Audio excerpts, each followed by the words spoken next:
పూరా లోకల్. నమస్తే, welcome to పూరా లోకల్. దామగుండంలో రాబోతున్న VLF ప్రాజెక్ట్ ఏదైతే వెరీ లో ఫ్రీక్వెన్సీ ప్రాజెక్ట్ గురించి మనతో మాట్లాడడానికి సివిల్ ఇంజనీర్ నవీన్ గారు ఉన్నారు. ఇక్కడే ఈ ప్రాంతానికి సంబంధించిన వారు. ఇదే ఏ ఏరియా సార్ మీదే? వికారాబాద్ సార్ మాది. వికారాబాద్. చెప్పండి నవీన్ గారు, ఇప్పుడు VLF ప్రాజెక్ట్ ఇక్కడ వస్తే దామగుండంలో దీనివల్ల ఏమైనా నష్టం కలుగుతుందా, ప్రజలకి లాభం కలుగుతుందా? ఇది దేశ రక్షణకు సంబంధించిన ప్రోగ్రామ్. ఏదైతే VLF సిగ్నలింగ్ ప్రాసెసింగ్ యూనిట్ ఏదైతే ఉందో, ఈ సిస్టమ్ అనేది దేశంలో రెండవది. ఒకటి తమిళనాడులోని తిరువనైలో ఉంది, ఇక్కడ రెండవది. అది 1990లో ఏర్పడ్డది. ఇప్పుడు ఇది 2027లో మన దగ్గర అయిపోతుంది అని చెప్పి ప్రభుత్వం తెలియజేస్తుంది. అయితే ఇది కేంద్ర రాష్ట్ర ప్రభుత్వాలు సంయుక్తంగా చేస్తున్న ప్రాజెక్టు. అయితే దీని ద్వారా నౌకాదళానికి సంబంధించిన రక్షణ విషయాలు, సిగ్నలింగ్ ప్రాసెస్ అనేది జరుగుతుంది. ఇట్లా అందరు అనుకున్నట్లు, అపోహలుగా అనుకుంటున్నట్లు. అపోహలు అంటే ఏంటి? రేడియేషన్ వల్ల క్యాన్సర్ వస్తుంది జనాలకి, అలాగే ఆడవాళ్ళకు పిల్లలు పుట్టరు అనే వ్యాఖ్యలు బయట వస్తున్నాయి. దీనిపైన మీరేమంటారు? ఇది very low frequency signalling system. అయితే ఈ వెరీ లో ఫ్రీక్వెన్సీ వల్ల ఎవరికి ఎట్లాంటి ఇబ్బంది ఉండదు. దీని ద్వారా సిగ్నల్స్ అన్ని శాటిలైట్కి పోతాయి. శాటిలైట్ ద్వారా ఎవరైతే సముద్రంలో ఉంటారో జలాంతర్గామిలకు, అంటే సబ్మరైన్స్కి, నౌకలకి, వాటికి సిగ్నల్స్ పోతాయి. ఈ సిగ్నల్స్ కూడా కంటిన్యూస్గా ఉండవు, బ్లింక్ అవుతూ ఉంటాయి సెకండ్ బై సెకండ్. కరెక్ట్ శాటిలైట్కి పోతాయి, శాటిలైట్ నుంచి అక్కడ పోతాయి.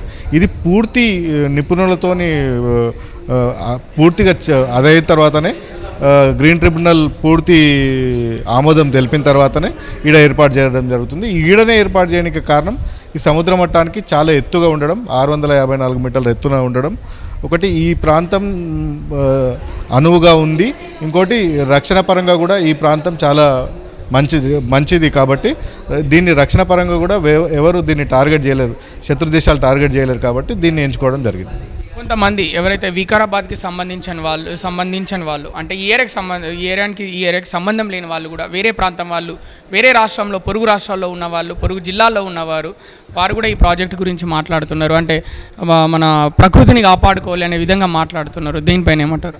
అనంతగిరి ఇక్కడ ఒక లోకల్, ఇక్కడ ఈ ప్రాంతానికి సంబంధించిన వాడిగా దీనిపైన మీ అభిప్రాయం ఏంటి? అనంతగిరి అనేది ఒక మంచి ఆహ్లాదకరమైన వాతావరణం కలిగినట్టు ప్రాంతం. ఇట్లాంటి ప్రాంతాన్ని రాష్ట్రం కానీ దేశం కానీ పోగొట్టుకోనికి చూడదు.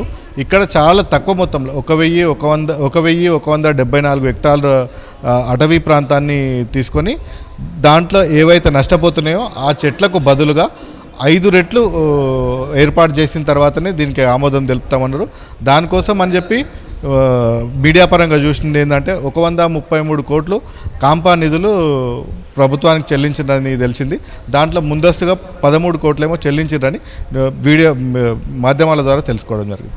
వికారాబాద్ అటవీ ప్రాంతం ఎలాంటి అటవీ ప్రాంతం ఇది? అంటే దీని ఒక లక్షణం ఏంటి? అంటే చెట్లు పెద్దగా ఉంటాయా, భారీ వృక్షాలు ఉంటాయా, చిన్న వృక్షాలు, అంటే ఎలాంటి వృక్షాలు ఉంటాయి ఈ అడవి ప్రాంతంలో? వికారాబాద్ అనంతగిరి అడవి ఆకురాల్చి చిట్టడవి. దీంట్లో ఔషధ మొక్కలు, ఔషధ వనమూలికలు, ఆకురాల్చి చిట్టడవి కాబట్టి ఇది దట్టంగా ఆకురాల్చుతూ చిన్న చిన్న చెట్లతో కలిసి ఉంటుంది. ఇది జీవ వైరుధ్యానికి చాలా ఉపయోగపడేట్లాంటి అడవి.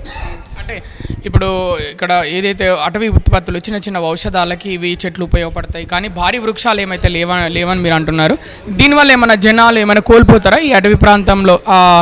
ఏదైతే VLF వస్తున్న ప్రాజెక్టు ప్రాంతంలో ఆ చెట్లు తీసేయడం వల్ల ఏమైనా ఉత్పత్తులు కోల్పోయే అవకాశం ఉందా ప్రజలు? అటవీ ఉత్పత్తులు, అటవీ ద్వారా వచ్చే సంపద.